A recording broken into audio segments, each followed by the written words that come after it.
Sacred ibises and baboons, from gods to captives. Once upon a time, the sacred ibis and the baboon were worshipped as gods in Egypt. People built temples for them. Priests cared for them. Their images filled the walls of tombs and shrines. They were symbols of wisdom, of the sun, of time itself. But today, these same animals are no longer honored. You will find them behind glass cages in foreign zoos, thousands of miles away from their homeland. Once divine, now trapped. How did this happen? How did sacred animals of Africa, once honored as holy beings, end up as exhibits for tourists in Europe and America? This is not just the story of animals. It is the story of power, of faith, of trade, and of loss. The sacred ibis once filled the wetlands of Egypt. They had white feathers, black heads, and long curved beaks. When they walked slowly along the riverbanks, they looked like living symbols of mystery. To the Egyptians, these birds were linked to Thoth, the god of writing, knowledge, and magic. To honor Thoth, Egyptians raised ibises in great numbers. They offered them in temples, buried them in underground tunnels, and carved their images into stone. Archaeologists have found millions of mummified ibises, carefully wrapped and stored in long passageways. Each bird was a prayer. Each bird was a connection between the people and their gods. But devotion soon turned into demand. As religion spread, the need for ibis sacrifices grew. People wanted to give offerings to Thoth, and every offering meant another ibis. They were bred, killed, and mummified by the millions. Over the centuries, their numbers in the wild began to collapse.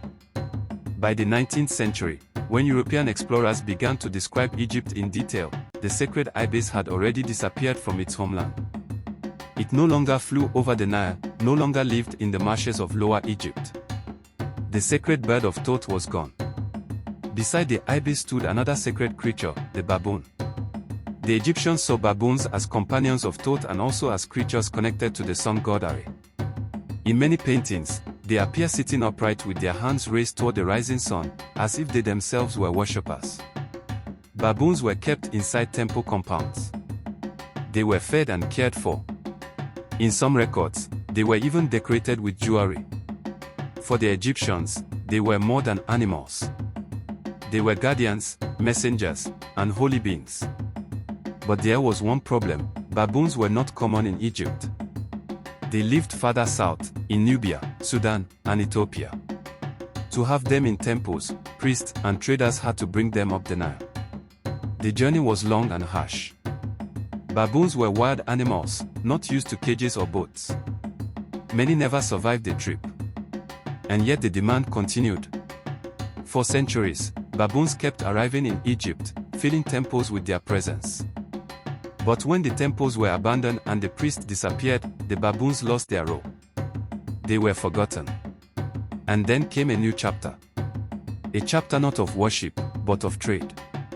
When European travelers and colonizers came to Egypt and beyond, they saw these animals differently. They did not see gods. They saw curiosities. Strange, exotic, valuable creatures that could be bought, shipped, and displayed. Sacred ibises were taken overseas. Baboons were sold to collectors, circuses, and zoos. For Europeans, this was more than just science or entertainment. Displaying the animals of Egypt, once considered holy, was a way of showing power. A way of saying, we have taken not only the land, but also its culture and its living symbols. And so the sacred ibis, once honored with prayers, found itself locked in cages in Paris and London. The baboon, once seated like a priest at dawn, found itself chained, forced to perform tricks for laughing crowds. The meaning was stripped away.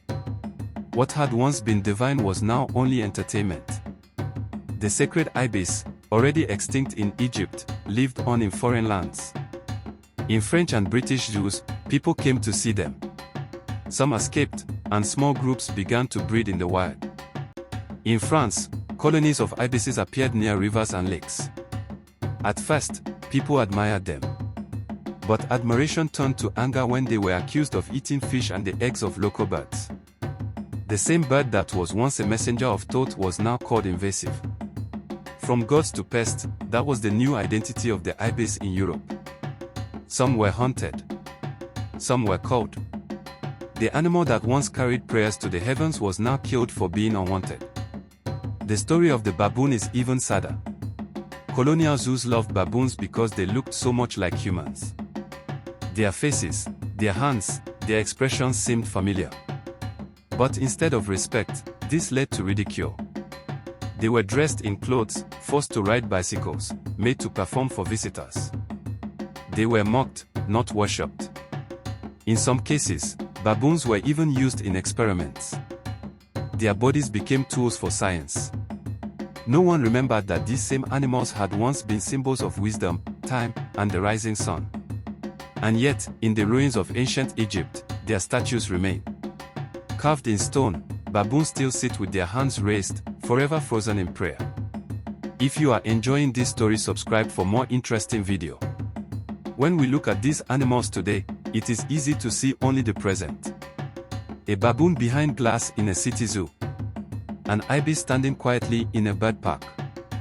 But if you look closer, you will see the weight of history behind them. These were not just animals. They were sacred symbols. They were part of a people's faith and identity.